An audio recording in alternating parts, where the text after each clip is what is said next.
제26차 최고위원회의를 속개하겠습니다. 네, 회의를 속개하겠습니다. 먼저 이재명 당대표의 모두 발언이 있겠습니다. 네. 어제 한동훈 국민의힘 대표와 윤석열 대통령 간에 면담이 있었습니다. 여러 가지 면에서 아쉽고 매우 안타깝다는 말씀을 드립니다. 이 정치를 복원해야 합니다. 최근에 아마 국민들 보시기에 정치가 참 답답할 텐데 심지어 이 정치가 뒷골목 거시기들의 패싸움 같다 이런 얘기까지 합니다. 존재를 인정하고 협의하고 조정해서 이견을 하나의 의견으로 만들어가는 과정, 그게 바로 정치 아닙니까? 상대를 제거하거나 아예 존재를 무시하면 정치가 아니라 이건 싸움이 됩니다. 다시 정치가 복원될 수 있는 길을 찾아보도록 하겠습니다. 제가 참 많이 지적했던 것인데 배달 수수료 문제가 곧 이제 사회 문제가 됐습니다. 이미 예측했던 바입니다. 우려됐던 사안인데 결국은 입법으로 강제를 해야 된다는 그런 논의가 나오는 상황이 됐습니다. 입법으로 강제하기 전에 자율적으로 시장에서 합리적인 결정이 있었으면 좋겠습니다. 지금 자영업자들이 너무 어렵습니다. 물론 자영업자들의 상황이 어렵다고 해도 뭐 수수료를 안 낼 수야 없겠지만 이 독점적 지위를 이용해서 과도하게 수수료를 부담시키고 수많은 자영업자들한테 고통을 가할 정도라면 이건 옳지 않습니다. 국회가 법으로 강제하는 그런 상황이 오지 않기를 바라고 자율적인 협의가 잘 되기를 기대합니다. 노력해 주시기 바랍니다. 정부 정책이 소위 냉탕 온탕을 왔다 갔다 하는, 그야말로 누가 얘기하는 대로 샤워실 바보 같습니다. 밀턴 프리드만이 이런 얘기를 했다고 합니다. 중앙은행이 그때그때 상황에 따라서 섣부르게 시장에 개입하면 이런 일이 벌어진다. 이걸 샤워실의 바보라고 했습니다. 물을 틀었는데 뜨거우면 적당하게 중간쯤에 미지근하게 따뜻한 물을 만들면 되는데 완전히 반대로 가가지고 차갑다가 차가워 이러다가 다시 또 따뜻한 데로 극단적으로 옮겨가지고 뜨거 이러다 결국 샤워를 못한다 이런 얘기였습니다. 그리고 또 한 가지 이런 지적도 하고 싶습니다. 서유기에 보면 파초선이라고 하는 게 있어요. 엄청난 위력을 가진 부채지요. 그 부채를 쓰는 소위 철선 뭐라든가 뭐 어쨌든 그 요괴는 그냥 가볍게 부채질을 하지만 이게 온 세상에 태풍을 몰고 온다는 것입니다. 권력이란 그런 것이죠. 권력은 자기의 의사를 타인에게 강제하는 힘을 말합니다. 온 국민에게 그런 영향을 미칠 수 있는 권력을 행사함에 있어서는 정말로 신중하고 섬세해야 합니다. 현장을 모르면 뭐 이런 결정 뭐 필요하면 하지 즉흥적으로 과격하게 하면 현장에서는 그야말로 태풍이 붑니다. 최근에 디딤돌 대출 관련해서 이런 일이 벌어지고 있습니다. 이 국민들에게 주택을 마련하는 디딤돌을 마련해 주겠다는 게 이게 지금 걸림돌이 되고 있습니다. 정부가 예고도 없이 기습적으로 대출 한도를 축소했다가 또 며칠 만에 또 번복했습니다. 물론 엉터리 정책에 대해서 신속하게 원상복구한 것은 칭찬할 만합니다만 평생 집 한 채 마련해 보겠다고 나름 온갖 계획을 세워서 정부의 대출을 믿고 집 살 준비를 했다가 갑자기 대출 중단을 해버리면 그 사람들 어떻게 합니까? 위약금 물어야 되고 안 되면 결국 제2금융권으로 또는 사채 빌려서 집 사든지 해야 되지 않습니까? 그런 사람들의 입장을 조금이라도 생각하면 충분히 예측할 수 있도록 미리 알리고 합리적 대안도 만들고 또 이미 국가 정책을 믿고 행동한 사람들에게는 손실이 발생하지 않도록 기회를 줘야죠. 그게 정책 아니겠습니까? 정책은 좀 신중하게 해야 된다라는 말씀을 드립니다. 즉흥적으로, 과격하게, 마음대로 현장을 모르고 이런 정책들 오락가락 하지 않기를 바랍니다. 사실 그전에도 꽤 여러 번 이런 일이 있었죠. 만 5세 초등 입학. 황당하지 않습니까? 갑자기. 또 예를 들면 의대 5년 축소 뭐 이런 얘기. 얼마 전에는 그런 얘기가 있었죠. 킬러 문항 어쩌고저쩌고 없애겠다 그랬는데 실제로는 킬러 문항이 훨씬 더 많아서 엄청난 입시 현장에 혼란을 불러오지 않았습니까? 좀 신중하게 정책 결정을 하기를 기대합니다. 이상입니다. 다음은 박찬대 원내대표의 발언이 있겠습니다. 명태균 게이트의 진실, 주술사 김건희가 대답하십시오. 윤석열 대통령이 한동훈 대표와 면담에서 어처구니 없는 의혹에 대해 대통령실에서 입장을 내면 당에서도 같이 싸워주면 좋겠다고 말했다고 합니다. 정말 어처구니가 없습니다. 윤석열 대통령이 말하는 어처구니 없는 의혹은 김건희 여사를 둘러싼 의혹과 최근 명태균 씨가 제기하는 의혹을 말하는 것으로 보입니다. 숱한 의혹들에 대해 지금까지 제대로 된 답변을 내놓은 적도 없는 대통령이 여당 보고 대신 싸우라며 등 떠미는 꼴 아닙니까? 대통령과 부인 김건희 여사가 국민의 힘을 방패막이로 쓰겠다는 뜻입니다. 김건희 여사는 윤석열 대통령을 앞세우고 윤석열 대통령은 여당 국민의 힘을 앞세우고 있는 그림은 역설적으로 김건희 여사가 이 정권의 최고 실세라는 것을 웅변하고 있습니다. 명태균 게이트의 핵심 당사자가 김건희 여사라는 것도 뚜렷해지고 있습니다. 명태균 씨가 윤석열 대통령을 위해 실시한 83번의 여론조사 비용을 청구하여 한 대상이 김건희 여사였고 김영선 전 의원 공천을 김건희 여사가 줬고 김영선 전 의원이 세비 절반을 뚝 떼어서 명태균에게 준 것도 김건희 여사가 명씨와 명씨 딸의 생계를 책임지라고 해서 그랬다는 증언이 나왔습니다. 김건희 여사가 명씨의 조언을 듣고 엘리자베스 여왕 조문 일정을 변경했다는 증언도 나왔습니다. 제기된 의혹들이 사실이라면 명씨는 윤석열 대통령을 위해 여론 조작을 했고 김건희 여사가 공천에 직접 개입했고 명씨의 말 한마디에 대통령의 외교 일정이 손바닥 뒤집듯 바뀌는 상황이 발생했다는 것입니다. 정상적인 국가라면 이게 있을 수 있는 일입니까? 이런 모든 의혹의 중심에 여지없이 김건희 여사가 등장합니다. 이쯤 되면 명태균 게이트가 아니라 김건희 게이트 아닙니까? 당사자가 해명하지 않으면 의혹은 기정사실로 굳어지게 마련입니다. 이제 의혹의 핵심 당사자이자 실질적인 권력자인 김건희 여사가 명명백백하게 해명하십시오.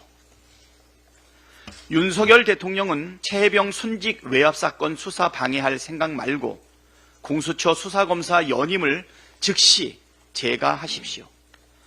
윤석열 대통령과 국민의힘이 최혜병 특검을 반대한 이유 중 하나가 공수처 수사가 진행 중이라는 것이었습니다. 그런데 윤석열 대통령은 임기가 며칠 남지 않은 공수처 수사검사 연임 재가를 2달 넘게 이유 없이 질질 끌고 있습니다. 아주 노골적인 수사 방해 행위입니다. 현재 공수처에서 부장검사 2명, 검사 1명이 최혜병 사건을 담당하고 있는데 대통령이 27일까지 재가를 하지 않으면 부장검사 2명이 그만둬야 합니다. 지금도 수사 인력이 부족한데 부장검사 2명까지 빠지게 되면 수사를 그만하라는 뜻 아닙니까? 윤석열 대통령은 지난 5월 9일 취임 2주년 기자회견에서 공수처 수사 결과가 납득이 안 되면 그때는 특검하자고 먼저 주장하겠다고 말한 바가 있습니다. 그래놓고 공수처 수사 검사를 연임을 제거하지 않는다면 어떤 국민이 납득하겠습니까? 정말 비열하고 졸렬하다고 하지 않겠습니까? 술 마실 시간은 있고 제가 할 시간은 없는지 묻고 싶습니다. 윤석열 대통령은 고의로 공수처 수사를 중단시킬 생각이 아니라면 오늘 당장 공수처 검사 연임을 제거하시기 바랍니다. 이상입니다. 다음은 김민석 최고위원의 발언이 있겠습니다. 국민 여러분께 다음 사람들에 대한 제보와 협조를 부탁드립니다. 김건희 여사의 논문 주제는 디지털 운세 콘텐츠, 즉 점수랩이었습니다. 그 논문의 대필 의혹을 받는 한경국립대 설민신 교수는 성비리, 폭언, 횡령 의혹을 받고 있고 국감 증인 출석을 2년째 거부했습니다. 무용과 교수였다가 관련 논문 하나 없이 강의를 안 하는 조건으로 한양대 디지털 헬스케어 및 AI 교수로 임명된 71년생 김형숙 교수는 신화건설과 함께 개발한 앱이 수백억 군장병 마음건강 사업에 선정되었습니다. AI를 모르는 AI 교수 김형숙은 총리 표창을 받고 초대 과학기술 수석에 거론되었고 김형숙 임용을 반대하던 교수는 해임되었습니다. 디지털 통합 예술 치료 학회장까지 맡은 김형숙 교수를 추천하고 앱 지원 예산 확보를 도운 김창경 대통령 직속 디지털 관련 위원장은 윤석열 대통령과 아버지들끼리 같은 학교 교수로 40년 된 관계랍니다. 중앙일보가 김건희 예산으로 지적한 마음건강 예산은 김건희 논문 주제였던 디지털 상담 관련 총 1조 원대의 여왕 예산으로 자리 잡고 있습니다. 김건희 영적 대화의 파트너들이 신분 세탁으로 숨어들 준비를 하고 있는 김건희판 미르입니다. 김건희 2단 왕국과 김건희 부부 황금 송아지 패밀리 비즈니스의 시작과 끝이 보입니다. 남편 말씀으로는 부인이 아프다지만 그 부인 때문에 국민 마음은 지옥입니다. 공부하랴, 논문 쓰랴, 주식하랴, 마음 건강 마포대교 시찰하랴, 영적 대화하랴, 공천 걱정하랴, 2단 왕국 구상하랴, 노심초사 누우셨다는 김건희 실권자 다음 행로는 입원실이 아닌 취조실입니다. 오늘 거론한 국정농단 2단 왕국 음모자들은 모두 같은 방 술친구처럼 보입니다. 국민 수사는 이제 시작입니다. 국민 여러분의 협조를 부탁드립니다. 오늘 내일 청년, 여성, 노동 등 민주당 전국위원회 투표에 꼭 참여를 부탁드립니다. 다음은 전현희 최고위원의 발언이 있겠습니다. 윤석열 대통령과 한동훈 대표 두 사람의 면담은 테이블 위에 덩그러니 놓인 제로콜라처럼 성과도 제로, 무게와 의미도 제로였던 제로 면담으로 끝났습니다. 윤석열 대통령은 김건희 여사 관련 한동훈 대표의 제안을 모두 거부하며 김건희 철벽 방어 의지를 굽히지 않았습니다. 이제 한동훈 대표가 결단할 때가 왔습니다. 대통령 눈치만 살피는 후배 검사로 살던 길을 계속 가겠습니까? 아니면 책임 있는 집권 여당 대표로서 민심을 받드는 길로 가겠습니까? 답하시기 바랍니다. 공익제보자 강혜경 씨의 용기 있는 법사위 증언으로 윤석열 대통령과 비선실세 김건희 여사, 또 다른 비선실세 명태균 씨가 함께한 국정농단 의혹의 실체가 점점 뚜렷해지고 있습니다. 명태균 씨의 윤석열 대통령에 대한 81회의 여론조사, 그 대가로 김건희 여사가 김영선을 공천한 것이라는 증언과 이를 뒷받침하는 녹취록과 증거가 제시되었습니다. 최고 권력자와 비선 실세들의 공천 개입, 여론조작, 정치자금법 위반 의혹 등이 사실이라면 대한민국의 헌정 질서를 유린하는 대선 무효 사유이자 탄핵 사유입니다. 특검으로 철저한 진상 규명이 필요한 이유입니다. 윤석열 대통령이 대선 기간 명태균 측이 실시한 여론조사에서 자신이 1위한 결과를 SNS에 올렸고, 나는 명태균의 연락을 단호히 잘라냈지만 집사람은 그렇게 못하는 것 아니냐라고 말했다고 합니다. 사실상 대통령이 비선 실세들의 국정농단 의혹을 인식했음을 자인하는 셈입니다.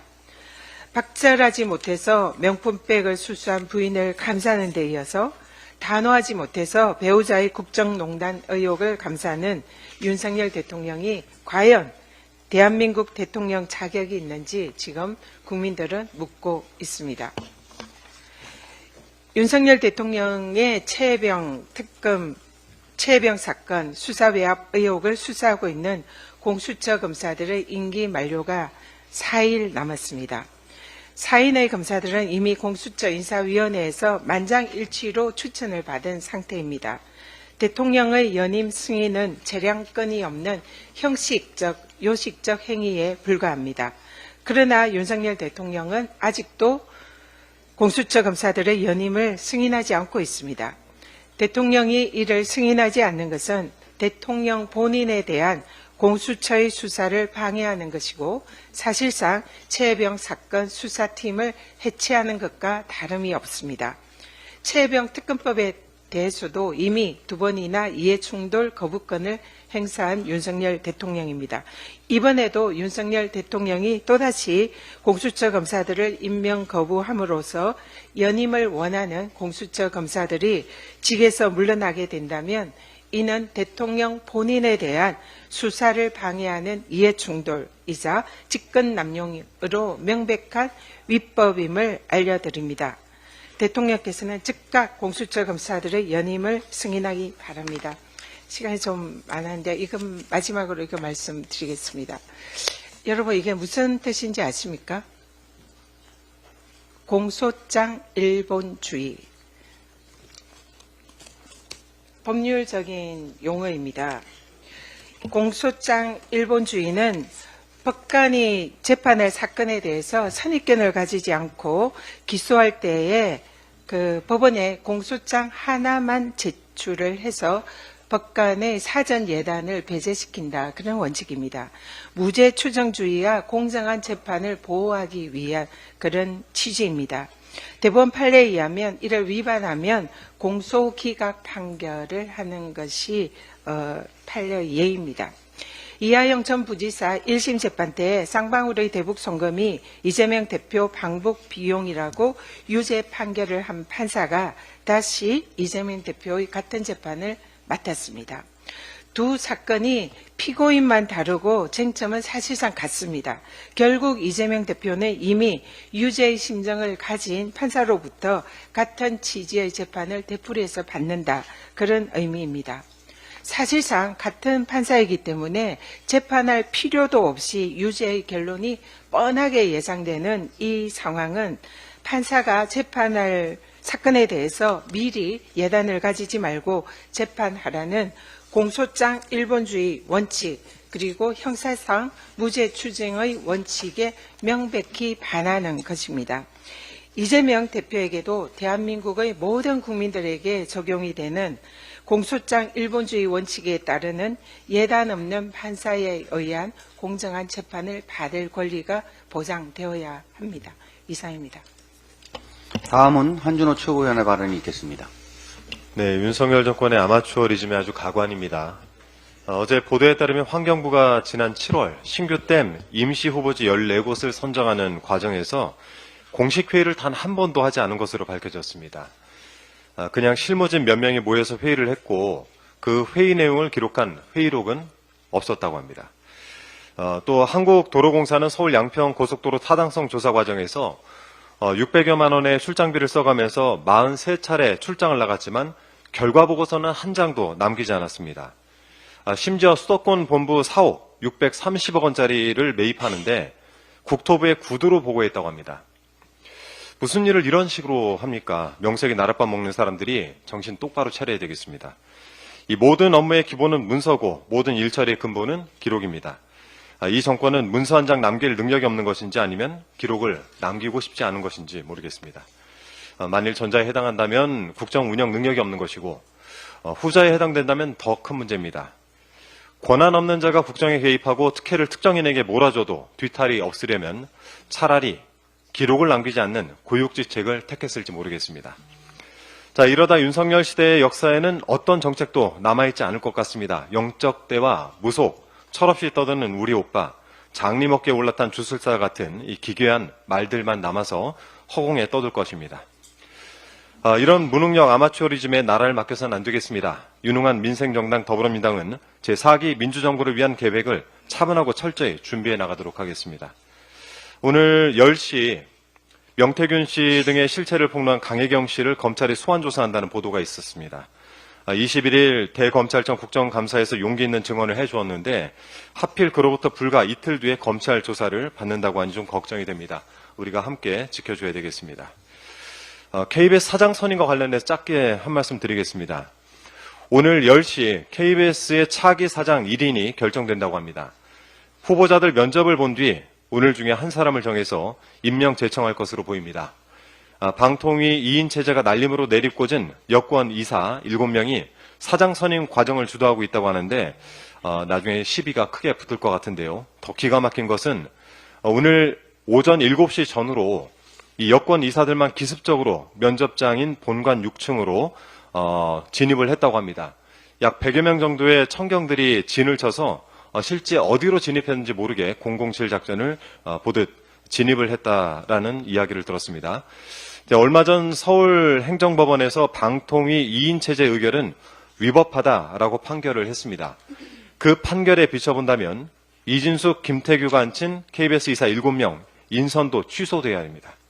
이렇게 되면 이사도 아닌 자들이 KBS 사장을 앉혀버린 기상천외한 사태가 벌어질 텐데 이거 뒷감당이 가능하겠습니까? KBS 이사 선임과 관련한 집행정지 가처분 신청이 제기되어 있는 상황입니다. 법원의 판단이 나올 때까지 사장 선임 절차를 중단하길 바랍니다. 만에 하나 강행했다가 뒤탈이 생기면 그 책임은 무겁게 묻겠다는 말씀 경고로 드립니다. 이상입니다. 다음은 김병주 최고위원의 발언이 있겠습니다. 서울 도심 한복판에서 일본의 영토 도발이 자행됐습니다. 이달 초 서울 코엑스에서 열린 트래블쇼 2024에서 일본 정부 관광국이 독도를 일본 영토에 포함하며 다케시마로 표기한 지도를 비치하고 배포한 사실이 뒤늦게 알려졌습니다. 또 한국과 일본 사이의 바다 명칭인 동해를 일본해로 소개했습니다. 한글로 표기된 지도였습니다. 명백한 영토 도발입니다. 어떻게 서울 한복판에서 이런 도발적인 한글판 지도가 비치되고 배포된다는 말입니까? 현대판 을미사변이란 얘기까지 나옵니다. 일본 자객들에 의해 조선의 명성왕후가 경복궁에서 살해된 사건과 다를 바 없지 않습니까? 일본 측의 이 같은 행위를 강력히 규탄하며 사과를 물론 재발 방지를 촉구합니다. 민주당 윤석열 정권 독도 지우기 진상조사 특별위원회는 이런 내용을 담은 항의 서한을 오늘 주한 일본 대사관에 전달할 예정입니다. 혹시나 했는데 역시나 맹탕이었습니다. 윤석열 대통령과 한동훈 국민의힘 대표의 면담 얘기입니다. 면담 이후 나온 대통령실의 입장과 친한동훈계 의원의 말은 진실게임 양상입니다. 대통령실은 인적 쇄신 대상에 대해 구체적으로 알려주면 판단하겠다는 입장이고 친한계 의원은 김건희 여사의 측근으로 지목된 한남동 라인을 일일이 거론하고 문제점도 전했다고 합니다. 무엇이 진실이든 한동훈 대표는 이번에도 김건희 특검법을 수용해야 한다는 요구를 하지 않았습니다. 빈손회담, 맹탕회담이라는 말로는 부족합니다. 국민의 기대를 저버린 절망회담입니다. 장림무사와 안전병의 주술사, 판타지 무협소설에 나오는 등장인물이 아닙니다. 김건희 여사 공천 개입 의혹을 제기한 강혜경 씨에 따르면 명태균 씨는 윤석열 대통령과 김건희 여사를 그렇게 불렀다고 합니다. 강 씨는 그러면서 명태균 씨와 김건희 여사는 영적으로 대화한다고 말했습니다. 실례로 대선 캠프 때 주요 인사를 사퇴시키는 건 윤석열 당시 후보와 해당 인사의 기운이 상충한다는 명태균 씨의 의견에 따른 것이라고 강 씨는 주장했습니다. 윤석열 대통령은 설마 이런 식으로 국가를 운영하는 겁니까? 손바닥 왕자에 이어 계속되는 이천공 의혹, 여기에 영적 대화까지 설마가 사람 잡는 것 아닙니까? 우리 국민은 지난 대선 때 김건희 여사나 무속인에게 투표하지 않았습니다. 명심하기 바랍니다. 감사합니다. 다음은 이현주 최고위원의 발언이 있겠습니다. 네, 대한의학회와 의대협회가 여야의정협의체 참여를 결정했습니다. 며칠 전 급성 복막기업으로 응급실 뺑뺑이를 돌던 환자가 사망하는 등 의료 현장의 상황이 급박하기에 개문 발차라도 출발하게 된 것은 다행입니다만 의사들의 대표격인 대한의사협회가 참여하지 않은 것은 유감입니다. 또한 협의체에 대한전공의협의회 비대위나 대한의대생협의회 비대위 등 현재 의료 대란 사태 해결의 핵심이 되어야 할 전공의와 의대생들을 대변할 세력의 참여를 이끌어내지 못하고 있는 것은 안고 빠진 찐빵과 같은 상황입니다. 다시 한번 강조하지만 의료 대란 해결의 핵심은 전공의들의 복귀이고 그들이 복귀하려면 그들이 떠난 일방적인 의대 정원 증원을 재검토하고 전공의들의 처우 개선을 약속해야 할 것입니다. 특히 2025학년도 정원을 포함한 재논의라는 명분을 전공의와 의대생들에게 주어야 참여의 물꼬가 트이지 않겠습니까? 이대로 계속 의료 대란을 방치하고 전공의 부재 상태가 누적된다면 자칫 우리는 우리가 그토록 자랑스러워했던 대한민국 건강보험 시스템이 사라진 의료 현장을 맞닥뜨리게 될지 모릅니다. 문제 해결이 중요하지 자존심이 중요하지 않다고 생각합니다. 그런데 한동훈 대표는 엊그제 윤석열 대통령을 만나 설득을 하기는커녕 오히려 주눅이 들어온 것입니까? 전에 비해 전공이나 25학년도 정원에 대한 재논의 얘기는 왜 없어졌습니까? 집권 여당 대표답게 줏대 있게 행동으로 보여줘야 할 것입니다. 우리 더불어민주당은 일관되게 의대 증원에 대한 기존 입장이 있었음에도 불구하고 국민의 생명보다 중요한 것은 없다는 생각으로 2025학년도 정원 재논의를 포함하여 이 사태를 해결하기 위한 모든 논의에 열어놓고 응하겠다고 지도부가 반복해서 얘기해 왔습니다. 국민 생명보다 중요한 어떠한 철학도 어떤 정책도 없다고 생각합니다. 민주당은 여야의정협의체가 정상적으로 개최될 수 있도록 전공의와 의대생을 대변하는 세력들에 대한 설득을 계속하는 것을 포함하여 그간 현장 목소리를 듣기 위해 지속해왔던 의료개혁 특별위원회 활동, 각종 지원 법안 준비 등 할 수 있는 모든 것을 다하겠습니다. 배달앱 사태가 전일 가경입니다. 정부가 10월 말까지 상생안을 내겠다고 공언했지만 배달 중개 수수료율 관련 이견은 좁혀질 기미를 찾지 못하고 있습니다.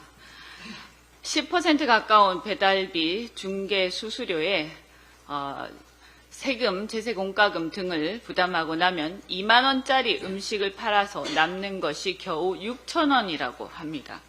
거기서 가게 월세, 식재료, 직원 월급까지 챙겨야 합니다. 현실적으로 유지가 불가능한 상황입니다. 정부는 배달 플랫폼과 입점업체 상생협의체를 구성하고 문제를 해결할 것처럼 호언장담했습니다만 이 또한 당사자인 점주들에게 들어보니 정부 상생협의체의 점주를 대변할 수 있는 단체가 없었음이 드러났습니다.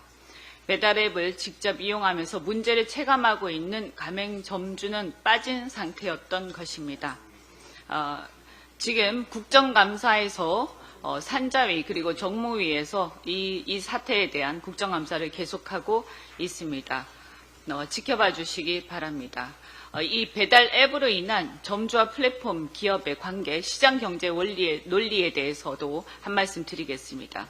지금의 상황은 배민, 쿠팡, 이츠, 요기요 같은 독과점 기업, 시장 지배적 사업자의 남용 행위로 인해서 발생한 문제로 배달이라는 부수적 서비스가 소비자와 음식 판매업자의 본질적인 서비스의 대가에 비해서 가격이 너무 높아지는, 즉 배보다 배꼽이 커지는 상황이 벌어진 것이라고 생각합니다. 음식을 사고 파는 거래의 주요 당사자는 점주와 고객입니다. 음식을 맛있게 만들어야 하는데 배달앱 수수료가 너무 커지니까 음식 원가가 줄어서 음식 판매 시장 자체가 위축되는 기형적인 상황이 시장에서 형성된 것입니다. 일반적으로는 가격 통제는 반시장적이라고 합니다. 하지만 부수적 서비스를 제공하는 독과점 업체의 부당 가격 형성으로 본래의 시장이 죽는 것은 훨씬 더 반시장적입니다. 배달앱이 이를 초래한 것이므로 정부가 적절히 중개수수를 통제하는 것이 이 경우에는 오히려 시장 경제 논리에 더 맞다고 저는 생각합니다. 중기부와 공정위 등 정부는 국회와 개선에 적극 협력해서 나서야 할 것입니다. 이상입니다. 다음은 주철현 최고위원의 발언이 있겠습니다. 지난주 토요일 개최된 여순사건 76주기 합동추념식에 사상 처음으로 국회의장과 총리가 참석을 했습니다. 지난 21년 7월 사건 발발 73년 만에 여순사건 특별법이 제정되고 3년이 지나서야 책임 있는 정부 관계자가 참석을 한 것입니다. 우원식 의장께서는 여순사건법 개정 연내 처리를 약속하셨고 한덕수 총리 참석은 그 자체로 유족들에게 큰 위안이 되었습니다.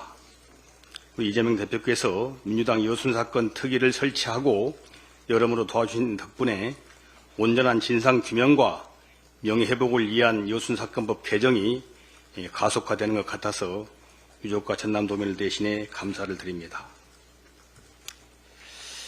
용산 대통령실과 여당이 김건희법이라며 대대적으로 홍보한 개식용 종식법이 오히려 동물복지에 역행하고 있습니다.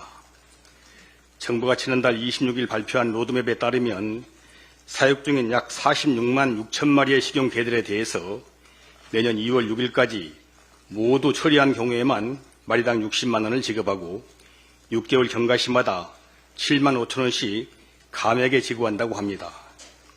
빨리 도살해 빨리 처분할수록 더 많은 돈을 받는 구조입니다. 그러면서 입양할 수 있는 개들은 최대한 입양하겠다. 안락사 우려가 있는데 절대 그럴 계획이 없다고 강조를 했습니다. 식용개가 입양될 리도 만무하지만 입양 성공 시의 인센티브 같은 제도는 아예 검토된 바도 없습니다. 사육 중인 개들을 안락사하지 않겠다는 정부 발표도 말 장난에 불과합니다. 식용개들은 안락사가 아니라 도살돼서 식용으로 유통, 소비될 것이기 때문입니다. 더구나 식용개 농장들이 자체 번식으로 사육도수를 유지하는 상황에서 추가로 태어날 강아지들은 멀리 떨어진 곳에 유기하거나 밀도살밖에 답이 없습니다. 개식용 종식의 목적은 생명 존중과 사람 및 동물의 조화로운 공존을 지향하는 동물복지 가치 실현입니다. 윤석열 대통령 임기 만료에 맞춘 김건희법 완수를 위한 졸속 계획이 동물복지라는 본래 목적에 역행하고 있습니다. 예견인을 잡아온 윤석열 대통령과 김건희 여사에게 묻습니다. 정부가 추진 중인 지금의 개 식용 종식 방식이 과연 최선이고 소위 김건희법 정신에 맞는 것입니까? 이상입니다. 다음은 송순호 최고위원의 발언이 있겠습니다. 예, 반갑습니다. 더불어민주당 최고위원 경남도당위원장 송순호입니다. 맹태규는 조상의 공덕으로 태어난 자손, 윤석열은 장남의 무사, 김건희는 밖으로 나가면 안 되는 주술사, 장님의 어깨에 올라타서 이제 주술을 부려라. 이동훈과 윤석열의 기운이 서로 상충해 좋지 않은 인사, 해외 순방할 때 꿈자리가 안 좋다 해서 순방 일정 변경, 영국 엘리자베스 여왕 조문 생략과 앙코르와트 일정 취소, 김건희 여사와 맹태균이 국사를 논하며 나눴다는 영적 대화의 수준입니다. 그런데 놀라울 만큼 현재의 상황과 너무 잘 맞아떨어집니다. 더 놀라운 것은 그 영적 대화가 대화로 그치지 않고 실행이 된다는 것입니다. 윤 정부 하에서 이상한 일은 천공의 말과 관계가 있다는 풍문이 자자했는데 알고 보니 김건희의 스승은 천공이 아니라 맹태균이었나 봅니다. 아무런 공적 권한이 없는 김건희 여사와 정치 브로커가 두 사람이 국사를 논했다는 것 자체가 국정 개입입니다. 영적 대화에서만 머물 것이지 공적 대화로 나라를 뒤흔든 것은 명백한 국정농단입니다. 윤건희 맹태균 게이트가 수면 위로 오른 지 벌써 50일째입니다. 익명의 제보자였던 강혜경 씨가 실명으로 언론에 등장한 이후 정부 여당 관계 정치인들이 맹태균이 헛소리하고 있다. 나는 맹태균을 모른다. 허위사실 명예훼손으로 고소하겠다. 검찰은 뭐하고 있나. 철창에 가두라며 앞다투어 큰소리 쳤었습니다. 그런데 맹태균이 김 여사와 나눈 녹취록을 공개한 후부터는 그 큰소리 치던 정부 여당 인사들이 보이지 않습니다. 모두 입을 닫아버렸습니다. 누군가 입단속을 하는 듯합니다. 참전 선수는커녕 그 누구 하나 훈수를 두는 사람조차 찾아볼 수 없습니다. 맹태균에 대한 비난을 철회하는 해프닝까지 연출되고 있습니다. 호화롭게 맹태균을 향해 일침을 날리던 김재원 최고위원은 방송 출연조차 취소했습니다. 맹태균의 경고가 두려웠던 모양입니다. 오세훈 서울시장이 맹태균을 대상으로 써놨다는 고소장은 어떻게 되었습니까? 도대체 그들은 맹태균의 무엇이 그리 두려운 것일까요? 정치 브로커에 불과한 한 개인의 국정농단과 협박에도 꼼짝달싹하지 못하는 정부 여당과 대통령실, 김건희와 맹태균의 국정개입 의혹이 만천하에 드러나도 검찰은 너무나 태연합니다. 화물연대 집회 강제 진압, 의사정원 반대 입틀막 사건, 국회의원실과 이런 언론사 압수수색을 우리는 기억하고 있습니다. 조금만 심기를 불편하게 하면 고소하고 고발하던 대통령실이었습니다. 신속하게 영장치고 구속을 일삼던 검찰이었습니다. 그런데 맹태균에겐 한없이 관대합니다. 카톡 한 장 깐 것뿐인데 똥마려운 강아지 모양입니다. 얼마나 큰 약점이 잡혔길래 그렇게 쩔쩔매는 것입니까? 윤건희 맹태균 게이트가 두 달째 나라를 뒤흔들고 있습니다. 그런데도 정부와 여당은 아무런 대책도 없고 수습도 못하고 있습니다. 맹태균 개인 한 사람의 협박과 농단에 놀아나는 정부와 대통령이라면 국정 운영할 능력이 없다는 방정입니다. 국민들 보기에 부끄럽지 않습니까? 무능력을 인정하고 국정 책임자의 자리에서 물러나십시오. 능력도 없음에도 자리를 지키고 있는 것은 정치적, 역사적 죄인이 될 수 있지만 명백한 건 하야는 죄가 되지 않습니다. 빠르면 빠를수록 좋습니다. 지난 21일 경남의 대학생들이 기자회견을 열고 시국선언문을 발표했습니다. 그들의 회견문을 소개하면서 발언을 마치겠습니다. 밥 한 끼 먹기 부담스러워 물가, 스펙과 학점에 매달려도 턱없이 부족한 일자리, 기후위기와 전세사기 특별법 거부, 의료대란, 최혜병 사건 외압 의혹 등 윤석열 정부가 청년 세대에 미친 악영향은 엄청나다. 국민을 외면한 대통령은 반드시 바뀌어야 한다. 감사합니다. 폐에 앞서 전현희 최고위원의 보충 발언이 있겠습니다. 네, 혹시 오해가 있을까봐 좀 더 보충 발언을 하도록 하겠습니다. 이하영 지사의 대북 송금 사건은 그 핵심 내용이 검찰이 이하영이 대북 송금 사실을 알았느냐 이 부분 관련해서 외국한 거래법 위반으로 지금 재판을 받고 있는 것입니다. 그리고 이재명 도지사에 관한 대북 송금 사건은 이 이하영 부지사가 도지사에게 그 내용을 보고 했느냐 이것이 주요 쟁점입니다. 그래서 같은 외국한 거래법이지만 두 사안은 사실은 내용은 다릅니다. 그렇기 때문에 만에 하나 이하영 부지사가 유죄로 판결이 난다고 하더라도 그것이 곧바로 이재명 도지사의 유죄로 연결되는 것은 아니다. 이 부분을 분명히 짚어둡니다. 그래서 현재 이하영 부지사가 이재명 지사에 대한 보고 사실을 부인하고 있고 그리고 그의 또 보고했다는 사실을 입증할 수 있는 증거는 현재 아무것도 없습니다. 그러는 상황에서 이제 검찰은 이하영 부지사를 압박하면서 이재명 지사에게 그 사실을 보고했는지 여부에 대해서 지속적으로 압박을 하고 있는 그런 형국입니다. 하지만 이미 이런 주요한 쟁점에 관해서 이하영 부지사를 재판했던 그 판사가 다시 이 이재명 대표의 사건을 맡는다면 이미 이재명 대표에게 불리한 예단을 갖고 있는 그런 판사가 재판을 맡는 것인 만큼 공정한 재판을 위해서도 그것은 부적절하다, 이런 사실을 지적한 것입니다. 이상입니다. 네, 회의를 마치겠습니다.